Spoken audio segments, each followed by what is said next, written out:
વડોદરા એ વટપ્રદ, વીરાવતી, અંકોટક, વડોદરા, બરોડા, સયાજીનગરી, વડોદરા. વિશ્વમાં કદાચ ક્યાંય એવું શહેર નહીં હોય કે જેના શહેરમાં, જેના નામમાં આટલા બધા પરિવર્તનો થયા હશે.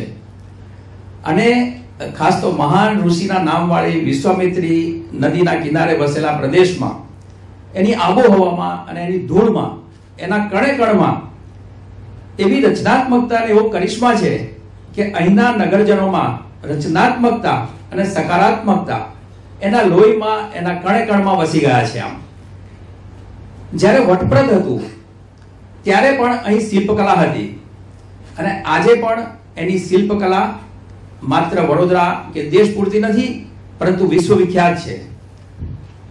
પોઝિટિવ પાસા વિશે ઘણા બધાએ ઘણું બધું કહી ચૂક્યા છે, પણ વડોદરા એટલે શું? વડોદરામાં શું ખાસિયત છે? વડોદરા એટલે પ્રાણહીન પથ્થરોમાં જીવ પૂરે વડોદરા. કેનવાસ પર વિવિધ રંગોનો ધોધ છલકાવીને નવા શહેરનો, નવા વિશ્વને જન્મ આપે વડોદરા. વિવેકાનંદ નું વિચાર મંથન અને આંબેડકરનું વિચારધારાનું સાક્ષી એટલે વડોદરા. મહર્ષિ અરવિંદની પવિત્ર ભૂમિ, પવિત્ર સાધના ભૂમિ એટલે વડોદરા. ઉસ્તાદ ફૈયાઝ ખાન, મૌલા બક્ષ અને ભાતખંડેજીની પ્રિય એવી નગરી એટલે વડોદરા. અને છેલ્લે સ્ત્રી સ્વાતંત્ર્ય અને ફરજિયાત કન્યા કેળવણીનો ક્રાંતિકારી વિચાર એક સદી પહેલા જેમણે અમલમાં મૂક્યો એવા સર સયાજીરાવની નગરી એટલે વડોદરા. વડોદરાની આટલી બધી ખાસિયત જે છે એ ઉપરાંત જ્યારે આજની વાત કરીએ તો આજે જે પરમ શાંતિ અને સહજતા વડોદરામાં જે પ્રાપ્ત છે, વડોદરામાં જે સહજ છે, એ તમને બીજે ક્યાંય નહીં મળે.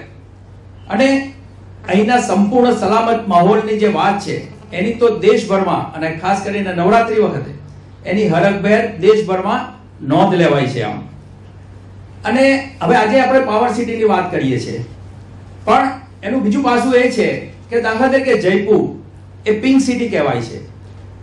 મુંબઈ તો કે જે મોહમયી નગરી છે, અને વડોદરાની પહેચાન સદીઓથી, વર્ષોથી એક કલા નગરી, એક સંસ્કાર નગરી તરીકેની એની ઓળખ જે અપાઈ છે, એના જેવું બીજું ગૌરવ શું હોઈ શકે? આપણા માટે એ ગૌરવની વાત છે. આજે ઔદ્યોગિકરણ પછી ચોક્કસપણે પાવર સિટી તરફ જઈ રહી છે, પરંતુ એના મૂળમાં જે કલા અને સંસ્કૃતિની જે સુવાસ છે, એ સુવાસના પાયા પર આજે પાવર સિટી વધારે ને વધારે આગળ વધવા જઈ રહી છે. વડોદરા એ મારું છે, એ તમારું પણ છે, અને આપણું સહિયારું, સૌનું સહિયારું એ વડોદરા છે. એની ગૌરવ ગાથા, એના પોઝિટિવ પાસા, એના જે સુંદર અને સુરેખ જે આસ્પેક્ટ છે, એનું જો જેટલું વર્ણન કરીએ એટલું ઓછું છે. સંખ્યાબંધ ફિલ્મમાં પણ સંખ્યાબંધ પાસાઓ વિશે કહેવાયું છે. પણ એક વસ્તુ લખી રાખવા જેવી છે, એ તમારી હૃદયની પરિપાટી પર ચોક્કસપણે લખી રાખો કે અદ્વિતીય પ્રગતિ વડોદરાના જીન્સમાં વણાયેલી છે. Unparalleled progress and prosperity is inscribed in the genes of Baroda. વડોદરાની આજ શ્રેષ્ઠ છે તો આવતીકાલ સર્વશ્રેષ્ઠ છે, સર્વોત્તમ છે અને સુવર્ણમય છે. અને એનો ઝગમગાટ આજે દેખાઈ રહ્યો છે.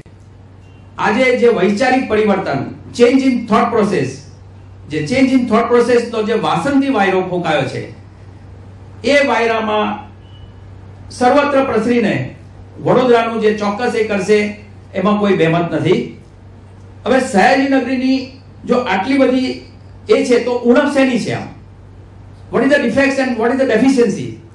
જે એક વસ્તુની છે જેના માટે હર્ષભાઈએ આજે આ એક અભિયાન ઉપાડ્યું છે કે ક્યારેક કેટલીક નકારાત્મકતા, નેગેટિવિટી જે આવી જાય છે, એ દ્રષ્ટિમાં જે નેગેટિવિટી છે, નકારાત્મકતા છે, એમને સકારાત્મક તરફ, પોઝિટિવ તરફ લઈ જવાનો જે અભિયાન છે, એ અભિયાનમાં આપણે સૌએ જોડાવાનું છે. તો એના માટે શું કરવું જોઈએ?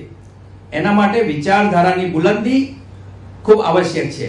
અને એ બુલંદી કઈ રીતે લાવી શકાય એની એક ગુજરાતી ગીતની નાનકડી પંક્તિ કહીને હું મારું વક્તવ્ય પૂરું કરીશ.